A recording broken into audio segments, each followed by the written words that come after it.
एक डायलॉग सुरू झालेला आहे. अगोदर जे होत होतं हे सगळं बंद झालेलं आहे आता इथं मार्केट कमिटीमध्ये, नाही का. आणि आता जब तक है म्हणजे नाना नाना की टीम, नंतर जब तक है नाना तब तक खाना भी अपने अपने घर से लाना. लासूर स्टेशन कृषी उत्पन्न बाजार समितीची सर्वसाधारण वार्षिक सभा 7 ऑगस्ट रोजी बाजार समितीच्या कार्यालयात पार पडली.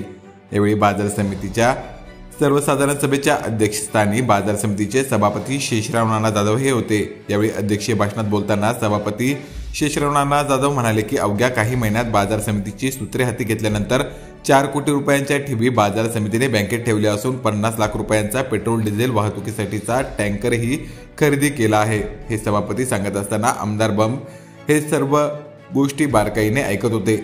व यानंतर आमदार प्रशांत बंब म्हणाले की आपल्या ताब्यात लासूरची बाजार समिती आल्यानंतर करोडो रुपयांच्या नफ्यात बाजार समिती आली. कारण यापूर्वी बाजार समिती जे चालायचे ते पूर्णपणे बंद झाले असून आता बाजार समितीत सगळे काही प्रकार बंद झाले असून नानामुळे आता एक डायलॉग पंचकृषीत प्रसिद्ध झाला आहे. तो म्हणजे बाजार समिती में जब तक है नाना तब तक खाना भी अपने अपने घर से लाना, असे आमदार प्रशांत बंब म्हणताच उपस्थितांमध्ये एकच हास्य पिकला होता. की आम्ही दोन्ही आमदार महोदय मिळून सगळं बरोबर चालू वगैरे. त्याचं कारण असं आणि मंडळ पण सगळं व्यवस्थित आहे. त्याचं कारण एक आहे बरं का, की एक डायलॉग सुरू झालेला आहे. अगोदर जे होत होतं हे सगळं बंद झालेलं आहे आता इथं मार्केट कमिटीमध्ये, नाही का. आणि आता जब तक है म्हणजे नाना नाना की टीम, नंतर जब तक है नाना तब तक खाना भी अपने अपने घर से लाना.